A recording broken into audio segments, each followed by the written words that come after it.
بسم الله الرحمن الرحيم ولا حول ولا قوة إلا بالله العظيم اللهم افتح علينا فتح العارفين وفقنا توفيق الصالحين اللهم آمين اللهم صل وسلم وبارك على سيدنا وقدوتنا ونور أعيننا صلوات ربي وتسليماته عليه رب اشرح لي صدري ويسر لي أمري واحلل عقدة من لساني يفقه قولي اللهم آمين السلام عليكم ورحمة الله وبركاته يه انبياء كورامي تسنيو برنامجين كفل حياة مستنو بكفل حياة تلاي ولا تجدوا أكثرهم شاكرين إبليس አብዛኞቹን አመስጋኝ ሆነው አታገኛቸውም ብሎ ዝቶ ነበር የወጣው እና ከምንድነው ማናመሰግነው የሚለውን ሐሳብ አንስቼላችሁ ነበር ምስጋና ተግባራዊ ነው ብዬ አንስቼ ነበር እና የዳውድ ቤተሰቦችን የዳውድ ቤተሰብ ንጉሳዊ ቤተሰብ ለዳውድ ልጅ ሱሌማን አለይሂ ሰላም የተሰጠው ንግስና ትላንት በሰው ልጅ አልታየም በሰው ልጅ ታሪክ ውስጥ አልታየም ዛሬም አይኖርም ወደፊትም አይኖርም ለሱሌማን አለይሂ ሰላም የተሰጠው ንግስና እጅግ በጣም ታላቅ የሆነ ንግስና በዛ የንግስና ቤተሰብ ውስጥ በዛ ንጉሳዊ ቤተሰብ ውስጥ ታላቅ የሆነ አይደንቲቲያቸው ኳሊቲያቸው የዳውድ ቤተሰቦች ምንድነው አለን አላህ ሱረቱ ሰበ 13ኛው አያ ላይ ጠቅሼ አይመሉ ስሩ አለ ዳውድ ሹክራ የዳውድ ቤተሰብ አመስጋኞች ነበሩ ማለት ንጉሳዊ ቤተሰብ ነው በተግባር አመስጋኞች ነበሩ እና ተግባራዊ ምስጋናን በተመለከተ የቁርአን والله በጣም የሚደንቅ ነገር ልንገራችሁ ፋቲሃ ሱረቱል ፋቲሃ በየነገራችን ላይ ሰው ሱረቱል ፋቲሃን ኢን ዴፕስ በጥልቀት ካጣና በጥልቀት እኔና እናንተ ስለ ፋቲሃ እንነጋገር ብል በትንሹ 10 ሰዓት ይፈጅብኛል ሱረቱል ፋቲሃ እንነጋገር ብንል ሱረቱል ፋቲሃን from philosophical point of view ከፍልስፍናዊ አንፃር from literature point of view ከስነ ጽሁፍ ውበቱ አንፃር from spiritual perspective ከመንፈሳዊነት አንፃር ሱረቱል ፋቲሃን in depth በጥልቀት ብናጠናት ፋቲሃ የገባው ሰው እመን ከሱረቱል ፋቲሃ በኋላ የሚመጡ 113 ሱራዎች በአጠቃላይ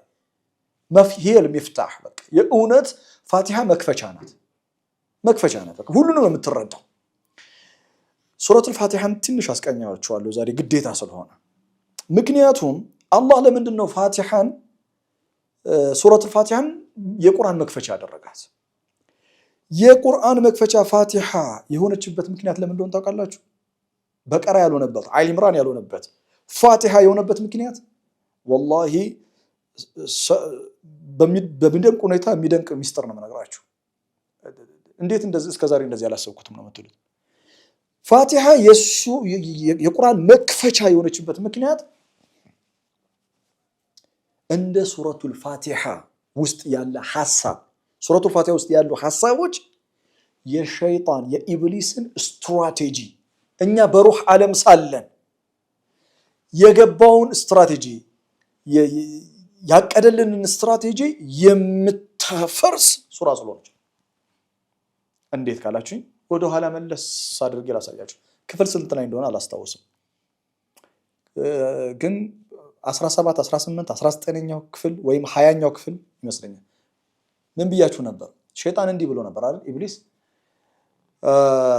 لأقودن لهم صراطك المستقيم ብሎ ነበር صراط المستقيم ላይ ቁጭ ብዬ ተጠብቃችኋለሁ ብሎ ነበር አይደል እና ሱረቱል ፋቲሃ ላይ ትልቁ ዱዓ ምንድነውኛ إياك نعبد وإياك نستعين كلام بولا اهدنا الصراط المستقيم ነው ምንለው اهدنا الصراط المستقيم صراط الذين أنعمت عليهم غير المغضوب عليهم ولا الضالين እነዚህ ሁለቱ አያቶች እኮ ሸይጣን የገባውን ስትራቴጂ ቃል የገባውን ስትራቴጂ ሸይጣን እለት ተለት የሚያደርገውን ስትራቴጂ የሚያፈርስ እኮ ነው የሚመጣ ነው ሸይጣን ምን አለ لأقودن لهم صراطك المستقيم አላህ ምን ብለን እንድንለምነው አዘዘን اهدنا الصراط المستقيم صراط الذين أنعمت عليهم غير المغضوب عليهم ولا الضالين صراط اهدنا الصراط المستقيم ቀጥተኛው መንገድ ምራን ብለን ለምነው ለምን ሸይጣን اهدنا الصراط المستقيم ላይ ስለተቀመጠ ከዛ በኋላ اهدنا الصراط المستقيم ማለት ምን ማለታችን ነው صراط الذين أنعمت عليهم አንተ ጸጋህን ይዋልክላቸው ጸጋህን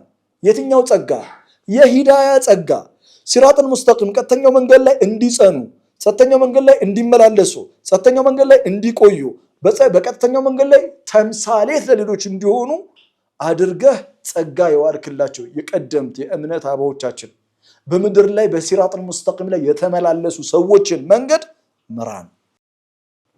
አያችሁ ኢብሊስን ሴራ እንዴት እንደምታፈርስ።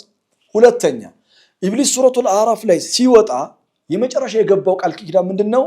በቀኝም ማነው ከፊትም ከኋላም ከቀኝም በግራም እመጣለሁ ብሎ ምን አለ? ወላ ተጂዱ አክተረሁም ሻኪሪን፣ አብዛኞቹን አመስጋኝ ሆነው አታገኛቸውም አይደለ? ወላ ተጂዱ አክተረሁም ሻኪሪን፣ ይሄ የኢብሊስ ቃል ኪዳን ነው። ስለዚህ ኢብሊስ እለት እለት የሚሰራው ነገር እኛ በተግባርም በቃልም አመስጋኝ እንዳንሆን ነው። ባይዘው አመስጋኝ ያልሆነ ሰው በጊዜ ሂደት ያማረራል። በጊዜ ሂደት ማማረር ብቻ አይደለም፣ በጊዜ ሂደት የማማረር ሂደቱ ወደ ኩፍር ይቀየራል፣ ወደ ክደት ይቀየራል። አየ ወላ ተጅዱ አክሰረሁም ሻኪሪን እኮ በጣም እኮ ትልቅ ስትራቴጂ ነው። ሰው አመስጋኝ ካልሆነ መጨረሻ ከሃዲ እንደሚሆን ያውቃል። ለማንኛውም ወላ ተጅዱ አክሰረሁም ሻኪሪን ስላለ አላህ በቃልም በተግባርም የኢብሊስን ስራ የሚያፈርስ ነገር አስተማረ፣ ስትራቴጂ ሰጠን። እርሱ ምንድነው? ፋቲሃ ስትጀምር ለምንድነው አላሁ አክበር ብላ አልጀመረችው?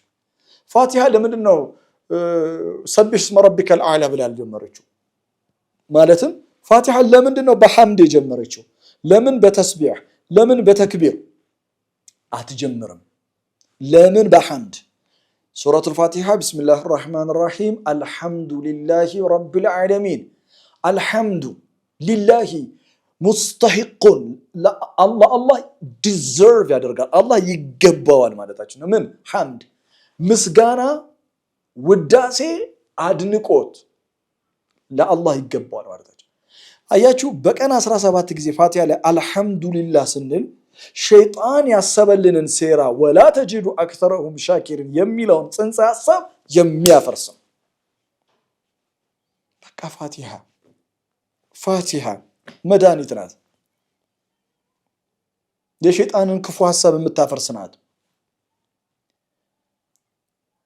ሸይጣን ኢብሊስ ምንድን ነው ያለው? ከፊትም እመጣለሁ ከኋላም ከግራም ከቀኝም በሁሉም አቅጣጫ in all directions I'm gonna attack them፣ የሰው ልጅን አጠቃለሁ አይደል? ከዛ እኛ ምን አለ? ይሄ እኮ በሁሉም አቅጣጫ የሚያጠቃን ከሆነ እኛ አላህ ካረዳን በስተቀር ከዚህም ጥቃት ማምለጥ አንችልም። ስለማንችል ምን አለን መሰለ ሱረቱል ፋቲሃ ላይ ኢያከ ነዕቡድ፣ አንተን ብቻና ብቻ እንገዛለን፣ ወኢያከ ነስተዒን፣ ካንተ ብቻና ብቻ እገዛ እንጠይቃለን። አላህ ካላገዘ በስተቀር ሸይጣን ስራ ብቻህን ማፍረስ አትችልም። አዎ ብቻህን ብዙ ርቀት መሄድ ትችላለህ። የአላህ እገዛ፣ ያላህ እገዛ ማለት እኮ ቁርአን ማለት መለኮታዊ መገለጥ ማለት። አሁን ይህንን ሐሳብ መለኮታዊ መገለጥ ቁርአን ባያብራራልን ኖሮ ከየት እናመጣዋለን? አየህ ወኢያከ ነስተዒን ማለት ይሄ ነው። ሱብሃንአላህ። ፋቲሃን ማወቅ እጅግ በጣም ወሳኝ ነው። ለማንኛውም ፋቲሃ የቁርአን መግቢያው ምስጋና፣ የቁርአን መግቢያ ምስጋና ነው። ቁርአን the first lesson of the Quran፣ የቁርአን የመጀመሪያው ሌሰን ትምህርት ምንድነው ካልከኝ ምስጋና። አልሐምዱሊላሂ ረቢል ዓለሚን ወላ ተጂዱ አክሰረሁም ሻኪሪን አላለም? የሱ ተቃራኒ ነው። ለምን መሰለ የቁርአን የመጀመሪያው ትምህርት ምስጋና የሆነው? ምክንያቱም gratitude the ultimate form of spirituality ስለሆነ ነው። gratitude is the ultimate form of spirituality። አመስጋኝነት የመንፈሳዊነት ልቄቱ፣ የመንፈሳዊነት ጥጉ አመስጋኝነት ነው። ግን በአንደበት ብቻ አይደለም። አለ ዳውድ ሹክራ፣ የዳውድ ቤተሰብ አመስጋኝ ነበሩ። ስሩ የዳውድ ቤተሰብ አመስጋኝ ነበሩ። ማለትም አመስጋኝ ሁኑ በተግባር እንደ ዳውድ ቤተሰብ ማለት ነው። አያችሁ የኛ our true identity፣ የሰው ልጅ እውነተኛ አይደንቲቲው አደማዊነት ምንድነው ካላችሁኝ፣ አመስጋኝነት አደማዊነት ነው። አመስጋኝነት የአደማዊነት ማንነት መገለጫ ነው። it's our identity ነው። ግራቲቲዩድን ስለ ሐምድ ሸይጣን የገባው ቃል ኪዳን ስለሆነ ነው። ወላ ተጅዱ አክሰረሁም ሻኪሪን ስላለ የተወሰነ ነገር ስለ ሐምድ መነጋገር አለብን ብዬ ነው። በነገራችን ላይ በወፍ በረር 3 ነገሮችን አነሳላችኋለሁ ስለ ሐምድ የቁርአን የመጀመሪያው ትምህርት ሆኗል ብያችኋለሁ። from a spiritual perspective ነው። አንደኛ ከመንፈሳዊነት መነጽር ከኢማን መነጽር from ኢማኒክ perspective ከኢማን መነጽር ስናየው ሐምድ እኛ አደማዊ የሆንን ሰዎች አመስጋኝ በምንኖርበት ጊዜ አመስጋኝነት it uplifts our iman ኢማናችንን ከፍ ያደርገዋል አማኝነታችን የሚያድገው በአመስጋኝነት ውስጥ ነው ሐምድ ጀነሬት የሚያደርገው ነገር ምን እንደሆነ ታውቃላችሁ መንፈሳዊነት ነው እንግዲህ አሁን በአንደበት የምናደርገው ሐምድ አልহামዱሊላህ ሽኩር ሊላህ ስንል ሐምድ በአንደበታችን ኦቨር ኤንድ ኦቨር ስንል አምላሳችን ደግሞ ደጋግሞ አልহামዱሊላህ በሚልበት ጊዜ አእምሮአችን ሬጂስተር ያደርገዋል ይጽፈዋል ሐምድ የሚባል ዚክርን ይጽፈዋል በነገራችን ላይ ከዛ አእምሮአችን ሐምድ የሚባለውን ዚክር ሬጂስተር ሲያደርገው ፋይል ውስጥ አስገብቶ ሲጽፈው አእምሮ ሁሉ ያስታውሳል ሐምድ እንድታደርግ አይገርማችሁ ኦቨር ኤንድ ኦቨር ሐምድ ስናደርግ በአንደበታችን አእምሮ ሴቭ ያደርጋል አእምሮ ሴቭ ያደረገውን ደግሞ ያስታውስና ምላስ እንዲንቀሳቀስ ያደርጋል ከዛስ ልብ ፊል ያደርገዋል ይሰማዋል ምን ሐምድን ምስጋና ይሰማዋል ኢማኑ ይጨምራል የዚህ ጊዜ ኢማን ምናዊ ይሆናል የቀረው ምንድነው ፕራክቲካል ነው ተግባራዊ ይሆናል ተግባራዊ አመስጋኝ እንሆናለን የሚጀምረው ከአንደበት ከዛ አእምሮ ሴቭ ያደርጋል ከዛ ልብ ይሰማዋል ከዛ ተግባራዊ ይሆናል ኢማን ጀነሬት ስለሚያደርግ ሐምድ ኢማንን በውስጣችን ስለሚረጭ የቁርአን የመጀመሪያው ትምህርት የሆነው ሐምድ ነው ለዛ ነው ሐምድ ማንነታችን ነው ማለት በአንደበታችን ሐምድ ካለ አእምሮአችን ሴቭ ካደረገው ልባችን ሐምድ ከተሰማው አካላችን ተግባራዊ ምስጋና ካቀረበ የኛ ሸخصያ የአደማዊ ማንነት ምን ይሆናል አመስጋኝነት ይሆናል በነገራችን ላይ በጣም ትልቅ ነገር ነው እሺ ማለት አመስጋኝነት አደማዊ ማንነት ነው have you ever taught it in this way በእንደዚህ አይነት መልኩ አስበው ታውቃለህ ቁርአን ግን የሚያቀርብበት መንገድ አመስጋኝነትን የሚገርም ነው ሁለተኛ ሐምድ gratitude from psychological perspective ከስነ ልቦና አንፃር አመስጋኝነትን ነው አንድ ሰው አመስጋኝ በሚሆንበት ጊዜ በቃልም በተግባርም ለስነ ልቦናው በርካታ የሆኑ ጥቅሞች አሉት ከነዛ ውስጥ ሁለቱን ላንሳላችሁ አንደኛ አመስጋኝ የሆነ ሰው being grateful አመስጋኝ መሆን ኦፕቲሚስቲክ እንድንሆን ያደርገናል ኦፕቲሚስቲካል ያደርጋል ነገርን በተስፋ ማየት ነገርን ነገ ይስተካከላል ነገን ትልቅ ቦታ ደርሳለሁ ዛሬን እሻገራዋለሁ የሚል ስሜት በአእምሮአችን ሳይኮሎጂካሊ ይፈጥራል በተቃራኒው ግን ሰው አመስጋኝ ካልሆነስ ይነጫነጫል መነጫነጩን አእምሮ ሴቭ ያደርጋል ከዛ ህይወት ይደብረዋል ከዛ በኋላ የሚገርማችሁ ነገር በጊዜ ሂደት ምንም ነገር ቢያገኝ ራሱ ማጣጣም አይችልም እንደዚህ አይነት ህይወት ውስጥ ነው የሚገባው ማመስገን አንተን ነው አእምሮን ንጹህ ያደርጋል ተስፈኛ ያደርገናል ኦፕቲሚስቲካል ያደርገናል ነገሮችን በተለየ መነጽር from different perspective በተለየ መነጽር ማየት እንጀምራለን አይታችኋል አሁን ጋዛ ላይ ያሉ እናቶቻችን አባቶቻችን ወንድሞቻችን እህቶቻችን ህፃናት ሳይቀር በተለያየ አይነት ችግር ውስጥ ያለፉ እሳት እየዘነበባቸው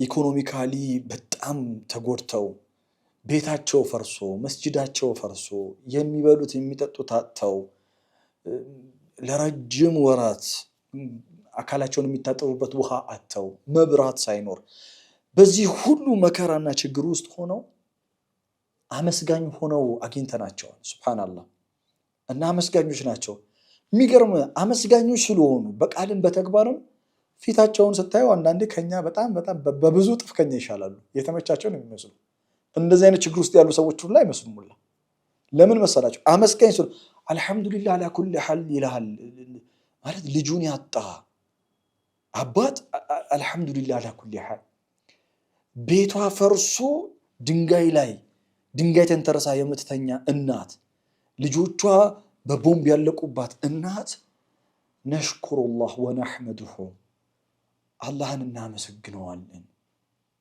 ላ ሐውለ ወላ ቁወተ ኢላ ቢላሂል ዐዚም። ይሄ ሐሳብ ይሄ ቃል በፍጹም ልትሰማ አትችልም። ኢማኑሁም ራሲኹን ፊ ቁሉቢሂም እምነታቸው በልባቸው ውስጥ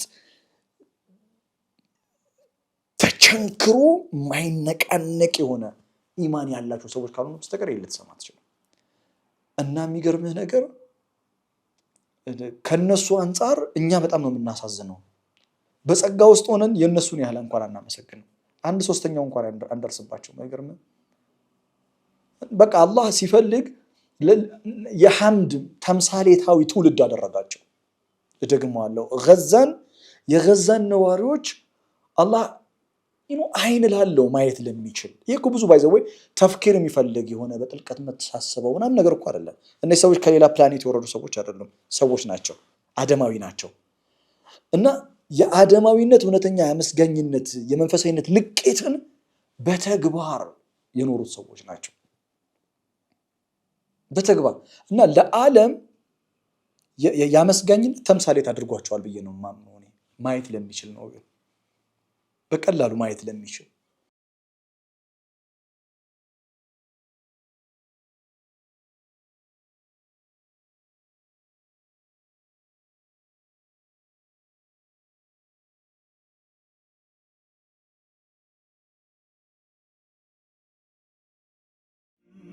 መብሩክ ዓለይኩም። በሲራ የቁርአን ጥናት ማዕከል በሲራ ኢንስቲትዩት ፎር ቁርአኒክ ስተዲስ በአላህ ፈቃድ አዲስ የገነባ ነው የቁርአን ጥናት ማዕከላችን ነው።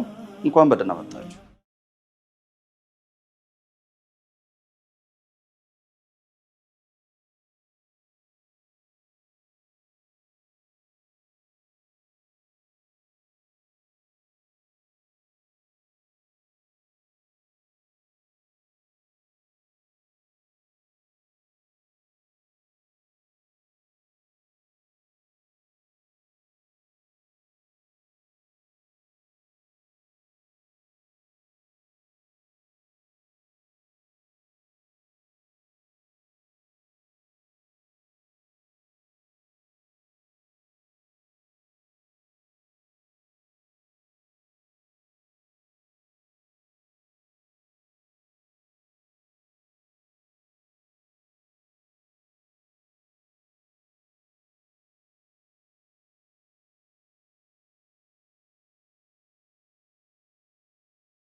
በሲራ የቁርአን ጥናት ማዕከል በሲራ ኢንስቲትዩት ፎር ቁርአኒክ ስተዲስ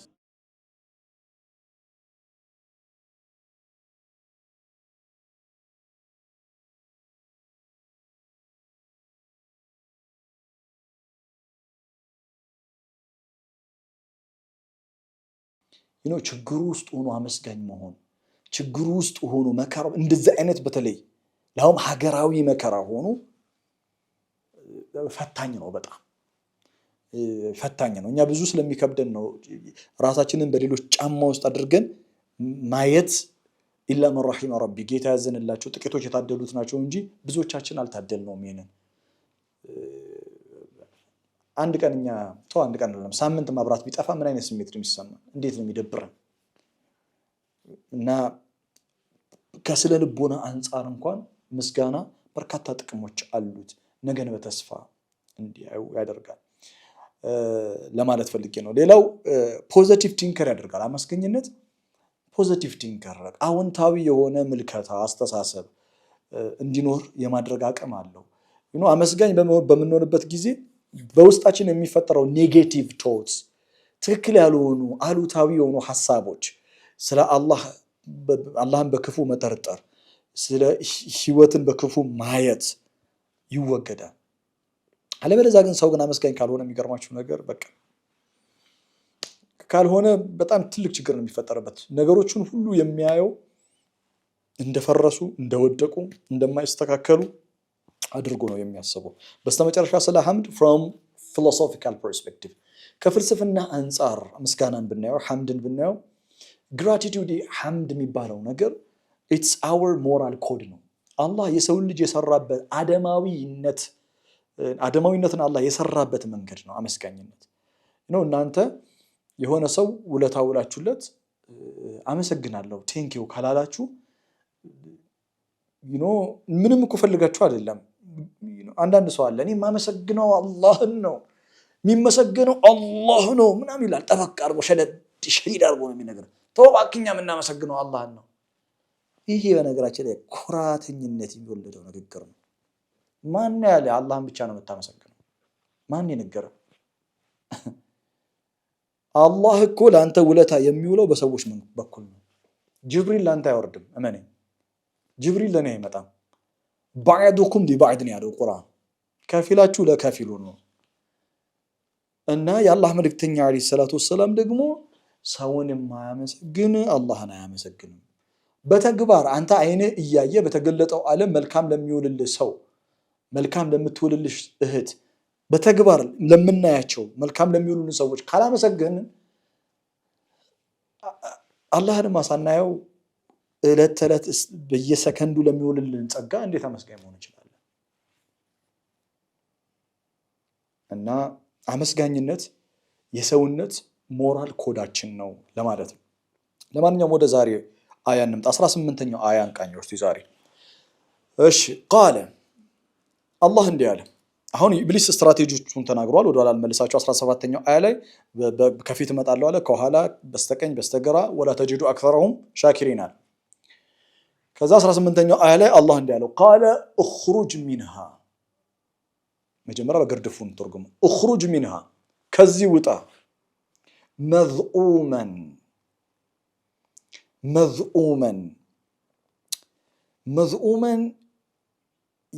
የተዋረድክ ሆነ፣ መድሑራ በቀጥታ ለመተርጎም በጣም የሚከብደኝ መድሑራ በኋላ መጣበታለሁ። ለመን ይተባዐከ ሚንሁም ከነሱ አንተን ለተከተሉ ለአምለአነ ጀሃነመ ሚንኩም አጅማዒን ጀሃነብን ሁላችሁንም ጀሃነብን አንድ ላይ እሞላታለሁ። ምን ማለት እንደሆነ ነጣጥረን እናየዋለን።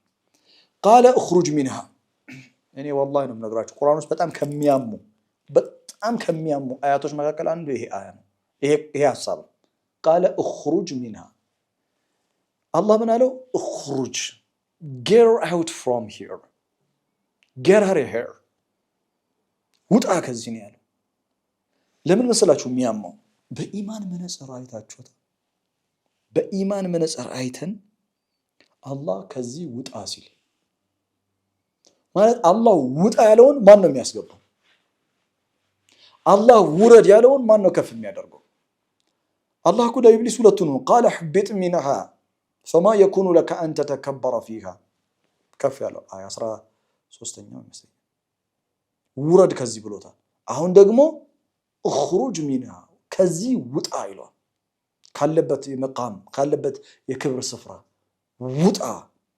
እና በጣም በነገራችን ላይ የሚያም ንግግር ነው። አላህ ነው የሚለው እኽሩጅ ሚንሃ። እኔና እናንተ በጣም ብዙ ጥፋት እናጠፋለን። ከነፍሴ ጨምሮ ብዙ ወንጀሎች፣ ብዙ ስህተቶች፣ ይቅር የማይባሉ ጥፋቶች እናጠፋለን። የአላህን ድንበር እንተላለፋለን። የሰዎችን ድንበር እንተላለፋለን። በሰዎች ላይ ድንበር እናልፋለን። እና አላህ ከእኔ ረሕመት ውጡ ቢለን ምንድነው? የምረቴን ነው የምነግራቸው። የእኔን ቀይ መስመር አልፋችኋል፣ ዋጋ አስከፍላችኋለሁ ብሎ አላህ ቢዘትብን ምንድነው የምንሆነው? ማንኛውም ፍጡር ሰውም ይሁን ጅን ማንኛውም ፍጡር ቀይ መስመር አለኝ ብሎ ያስባል። ያሰመረው ቀይ መስመር አለ። ያንን ስታልፍበት ሊበቀል ያስባል፣ ሊቀጣህ ያስባል። ስልጣን ካለው አቅም ካለው ብዙ ጊዜ አይምርህም ኢላ መን ረሒመ ረቢ እና ቀይ መስመሬን አልፏልና ዋጋ አስከፍለዋለሁ ይላል። ሰውም ጅን ፍጡር እንዲህ ነው። እና እኔና እናንተ ስንት ቀይ መስመር ነው ያለፈው እና ላለፍናቸው ቀይ መስመሮች በሙሉ አላህ ዋጋ ቢያስከፍለን ምንድነው የምንሆነው? እኽሩጅ ሚንሃ በጣም ከባድ ነው። እኛ አላህ ከዘረጋው የተፈጥሮ መንገድ አላህ ከሰጠን የኢማን መንገድ አይ ይበቃል ውጣ ከዚህ ውጪ ከዚህ ቢል የት ነው የምንሄደው? ኢብሊስ የት ይመለሳል? በጣም ፓወርፉል የሆነ በኢማን መነጽር ከባድ የሆነ አያ ነው። ለማንኛውም እኽሩጅ ሚንሃ መዝኡመን አሉ። መዝኡመን ሂሙሌትድ የተዋረድ ከሆነ መዝኡመን የተዋረድ ከሆነ ኢብሊስ በአላህ የተዋረደ ነው። ኢብሊስ በአላህ የተዋረደ ነው። እደግመዋለሁ፣ ኢብሊስ በአላህ የተዋረደ ነው። መዝኡመን ነው። ለምንድን ነው የተዋረደ የሆነው? ምክንያቱም ቃለ ፈሕቢጥ ሚንሃ ፈማ የኩኑ ለከ አን ተተከበረ ፊሃ ፈኽሩጅ ኢነከ ሚነ ሳጊሪን። ራሱን ትልቅ አድርጎ ስላሰበ ቃለ አነ ኸይሩ ሚንሁ እኔ ከሱ እሻላለሁ እበልጣለሁ ስላለ እኔ እበልጣለሁ የሚል የኩራተኝነት ስሜት ስለነበረው ኢብሊስ ከአላህም ትእዛዝ የኮራ ስለነበረ ሱረቱል አዕራፍ ላይ አይተናል። ሱረቱል አዕራፍ 13ኛው አያ ይመስለኛል። ቃለ ማ መነዐከ አላ ተስጁድ ኢዛ መርቱክ እኔ ባዘዝኩ ጊዜ ያልሰገድከው ችግር ምንድን ነው አለው። ከአላህ ትእዛዝ ኩራት ይዞት ስለነበረ አላህ ፊት እኮራለሁ ያለ መዝኡም ነው የሚሆነው። ከአላህ እኮራለሁ የሚል መዝኡም ነው የሚሆነው፣ ወራዳ ሆኖ። ታዲያ ሸይጣን ኢብሊስ ከወታደሮቹ ጋር ሆኖ ከሚጫወተው ሚና መካከል እኛ ላይ ከሚሰራው ነገር ከዚህ በፊት ደጋግሜ ነገራቸው። እንደ ሸይጣን እንደሱ እንድናስብ ይፈልጋል ብያቸዋለሁ። እንደ አደማዊ እንድናስብ አይፈልግም። አደማዊ ስሜት እንዲኖረን አይፈልግም። ሸይጣናዊ ስሜት ነው እንዲኖረን ፈልገው። እሱ ተዋርዶ የለም ተዋርዷል እኮ መዝኡመን። እኛን ደግሞ አላህ ምን ብሎናል? ወለቀድ ከረምና በኒ አደም የአደምን ልጆችን አልቋል። አደማዊነትን አላህ አልቆ አይደለ? በቃ የኢብሊስ የሸይጣን ስራው ምንድነው ምድር ላይ ካልከን በተቻለው አጋጣሚ በየትኛውም አቅጣጫ እኛን ማዋረድ ማለት ምን ማለት ነው ካላችሁኝ፣ እኛን ማዋረድ የሸይጣን ጎሉ ነው። ዋን ኦፍ ዘ ጎል ኦፍ ሸይጣን የሰውን ልጅ ዘር፣ ቀለም፣ ቋንቋ፣ ጾታ፣ ሃይማኖት ሳይለይ ሁሉንም ማዋረድ ነው። የሚያዋርደው እንዴት ነው? ብዙ ነገሮች ልንነጋገር እንችላለን፣ ጊዜ የለንም እዚህ። ነገር ግን የተዋረደ ስለሆነ እኛ ደግሞ የተከበረን ስለሆነ እኛን ማዋረድ ነው። ሐሳባችንን የሱ ሐሳብ በማድረግ ስሜታችንን የሱ ስሜት በማድረግ ተግባራችንን የሱ አይነት ተግባር በማድረግ አደማዊ ማንነታችንን ገፎ ሸይጣናዊ ማንነትን በማላበስ ማዋረድ ነው የሚፈልገው። እንስሳ እንኳን የማያደርገውን ተመሳሳይ ጾታ ግንኙነት ከማድረግ የበለጠ መዋረድ አለ እንዴ? አላህ ልብስን አውርጄላችኋለሁ። ልብስ መንፈሳዊ ነው። ልብስ ሲጀመር መለኮታዊ አሰራር የአላህ መለኮታዊ አሰራሩ ነው። የሰው ልጅ መልበስ ክብሩ ነው ብሎ ሲያበቃ የራቁት ዘመን እኮ ነው ያለነው። ከዚህ የበለጠ መዋረድ አለ እንዴ? የሸይጣን ሐሳብ እኮ ፖለቲክስ ውስጥ ነው እኮ ያለው። የሸይጣን ሐሳብ ትምህርት ቤት ውስጥ ነው ያለው። ካሪኩለም ተቀርጾለት መጥቷል። ሁሉ ቦታ ነው ያለው እኮ። መዝኡመን ከዛስ መድሑራ ይላል። መድሑር ምን ማለት መሰላችሁ? መድሑር ማለት በራስህ ምክንያት የፈረስክ ማለት ነው። የተጨማደድክ የፈረስክ መድሑር ምን ማለት መሰላችሁ? you are being crushed on your own። አላህ በራስህ ምክንያት መድሑር ነህ አለ። የተገፋህ የተጨማደድክ በራስህ ምክንያት ምን ማለት ነው? ኢብሊስ ኔጌቲቭ ቶት ነበር። ኔጌቲቭ ቶቱ ምንድነው? የተሳሳተው አስተሳሰቡ ገና እኛ ሳንመጣ አደማዊነት ገና ሳይመጣ ሐሳቡ ሲነገር ጠልቶናል። ያ ጥላቻ ያ ለሰው ልጅ ያለው ክፉ አመለካከት ኔጌቲቭ አመለካከት እኔ ደግሞ ከአደማዊነት እበልጣለሁ የሚለው ሐሳቡ እንዴት አድርጌ ላስረዳችሁ መሰላችሁ? ፌስታል አይ ዶንት ኖ ከገለጸው ነው። ፌስታል አይታችኋል? እሳት ተቀጣጥሏል እንበል። ከዛ ንፋስ ፌስታሉን ይዞት መጣና ፌስታሉ እሳቱ ላይ አረፈ። ከዛ ፌስታሉ ምንድን ነው የሚሆነው? አይቷል ሲጨማደድ ፌስታሉ ይታያል አይደል? ወይም ደግሞ አልሙኒየም ውሰድና ገስቲር አልሙኒየምን ውሰደውና ቀደደውና ከዛ በኋላ አልሙኒየሙ አጨማደውማ መጀመሪያ አልሙኒየም የነበረውን ልሙጥነት አይቷል። ከዛ በኋላ አንተ ስትጨምቀው እንዴት እንደሚሆን የራሱ ሐሳብ እንዳሮጌ ጣሳ ጨምድድን ያደረገው የራሱ ኔጌቲቭ ቶት መድሑር ጥላቻው ለአደማዊነት ያለው ጥላቻ ራሱን በራሱ መድሑር እንዲሆን አደረገው። የዛሬው ትልቁ ማብቂያ ሐሳብ ይህ ነው። ሸይጣን ያሉት ሐሳቦች ይጋባል።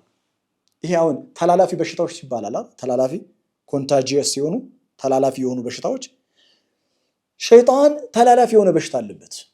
ይህ ተላላፊው በሽታው ምን መሰላችሁ?